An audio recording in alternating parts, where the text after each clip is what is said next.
Hello engineers, Radhe Radhe. So engineers, welcome back to our YouTube channel. तो engineer, last video में हम लोग TCB 1 के विषय में बात किए थे। आज की इस वीडियो में हम टीसीबी 2 के विषय में बात करेंगे। एक्चुअली टीसीबी 2 का भी हम लोग समझ लेते हैं। ठीक, ये भी एक टीसीबी, एक पीआईडी का ही जस्ट एक पार्ट है। ठीक है इंजीनियर, तो ये देखिए, ऑटो सेट करेंगे तो मोड सेट हो जाएगा। अगर मैनुअल सेट करेंगे तो मैनुअल मोड क्या होगा, रीसेट हो जाएगा। ये मोड 2 रीसेट हो जाएगा। ठीक है इंजीनियर, ये एक्चुअली पीआईडी में इसका यूज होता है। इसको मैं आगे के बता दूंगा। आगे आने वाले मतलब स्टेप में मैं बताऊंगा कैसे ये पीआईडी को वर्क करता है। ठीक है इंजीनियर, तो देखिए, टीसीबी का जो इसका लॉजिक है, यही हम लोग पढ़ना सीख रहे हैं और आपको समझ में आता ही होगा।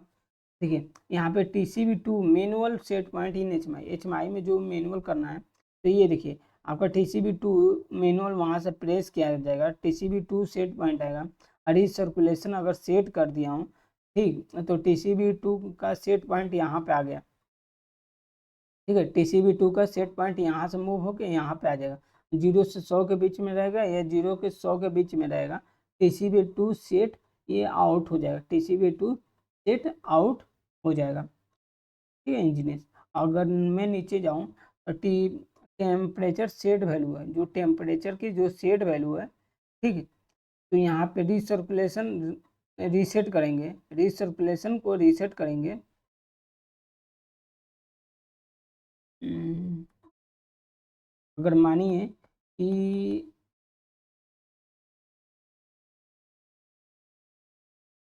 टेम्प सेट वैल्यू है, रीसर्कुलेशन को हम लोग रीसेट करेंगे।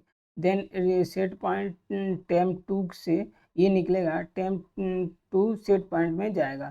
ठीक, सेट पॉइंट टेम्प 2 से निकलेगा, सेट पॉइंट 2 में जाएगा। अगर मैं बात करूँ, अगर मोड नहीं है यानी मोड सिलेक्शन नहीं है, TCB2 का मैनुअल इन होगा, जो 0 100 रहेगा और इसका 12,000 से लेके 6,000 रहेगा। और TCB2 मेन आउट यहाँ पे हो जाएगा। जब TCB2 मेन आउट होगा तो ये एनालॉग आउटपुट के 0 पे, 5 नंबर के 0 पे ये भेज देगा एनी टू यूनिट। ठीक है, आई होप आपको समझ में आता है। रियल वैल्यू को UINT में भेज दिया है।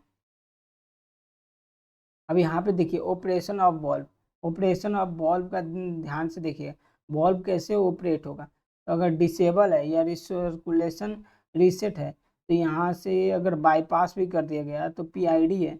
यहाँ पे पीआईडी का देख रहे हैं, TT5802 HMI है। ठीक, और आपका जस्ट TT5802 HMI है, से जो बीट आएगा। ठीक, और TCB यहाँ पे प्रोसेस वैल्यू जो आएगा TT5802 का आएगा। ठीक है, और TCB सेट पॉइंट 2 है, TCB सेट पॉइंट 2 है, यानी TCB सेट पॉइंट दूसरा नंबर आएगा। यहाँ पे मोड 2 है, मोड की जो वैल्यू आएगी। मैनुअल TCB आउट, अब देखिए यहाँ पे मैनुअल TCB आउट है। अब ध्यान पे देखना होगा, मोड सेट होगा तो ऑटो में चलेगा, मोड रीसेट होगा तो मैनुअल में चलेगा। मैनुअल TCB आउट होगा, अगर मैनुअल का, अगर आपका जितना मैनुअली डालिएगा तो यहाँ पे आपका CB में दिखा देगा।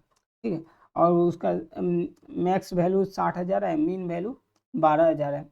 PID3 कॉन्फ़िगरेशन है।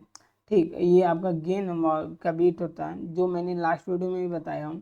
तो ये यहाँ पे आपका आ जाएगा। अब फिर PID3 का डायरेक्शन, ये बुलियन है। ठीक है, और ये यहाँ पे PID3 आउटपुट हो जाएगा। जब PID3 आउटपुट होगा रियल वाली वैल्यू, देन जाके यहाँ पे एनालॉग A5 का 0 पे मैंने बोला था, मैनुअली भी कर सकते हैं, ऑटो में भी कर सकते हैं। एक्चुअली यहाँ पे जो हुआ है तो मैं आपको दिखा दिया हूँ। बल्ब ऑपरेशन डिस्प्ले, बल्ब का ऑपरेशन कैसे होता है। अब मान लीजिए एनालॉग आउटपुट आया, TCB2 का रॉ काउंट है, एनालॉग आउटपुट आएगा, देन TCB2 में रॉ में जाएगा। जब TCB2 को रॉ में जाएगा, ठीक है, तो TCB का रॉ में जाएगा और TCB का यहाँ आउट होगा। तो यहाँ पे जो स्केल मीन स्केल मैक्स 12,000 से लेके 6,000 है। ठीक है, अगर एनालॉग आउटपुट आता है तो इसका TCB2 का रॉ वैल्यू यहाँ पे आ जाएगा। ठीक है, जो यूनिट से रियल में आएगा, जो एनालॉग वैल्यू क्या आएगा। ठीक, तो यहाँ पे 12,000 से 6,000 में आ गया। और फिर 0 से 100 है, ये आपका स्केलिंग है। और TCB2 आउट 1 हो जाएगा, जो दूसरे जगह मूव कराया गया है। यहाँ पे देख सकते हैं ये सभी मूव कराया गया है, ठीक है। अब आगे थोड़ा चलते हैं। अब देखिए रीड एनालॉग 1, कोई एनालॉग वाली वैल्यू आ रही है जो TCB2 मेन में दे रहा, मैनुअल इन में। मेन इन मतलब मैनुअल इन होता है, ठीक है। अगर मैं बात करूँ तो यहाँ पे देख सकते हैं क्या लिखा हुआ है, TCB2 मैनुअल इन, यहाँ पे लिखा हुआ है। यहाँ पे देखिएगा TCB2 मैनुअल इन आ रहा है। अगर मोड सेट नहीं है तब, यानी ये मैनुअल मोड है, ठीक। चलिए आपका हो गया मैनुअल हो गया ना, स्केलर हो गया, ठीक। स्केलर हो गया और आपका मूव करा दिया एनालॉग से TCB2 मेन में, ACH 5 को ACH 7 में, ACH 6 को ACH 8 में, ये मूव करा दिया है। आई होप TCB का ये दूसरा पार्ट भी आपका अच्छा लगा होगा। बस मैंने आपको बताया लॉजिक, TCB के लॉजिक कैसे पढ़ते हैं, PID के लॉजिक कैसे पढ़ते हैं, उन चीज़ों को मैंने आपको बताया हूँ, ठीक है जी। नेक्स्ट वीडियो में हम लोग BFD 1 के विषय में बात कर लेंगे। अगर आपको BFD 1 सीखना है देन आप मुझसे वहाँ पे मिल सकते हैं नेक्स्ट वीडियो में। तब तक के लिए राधे राधे।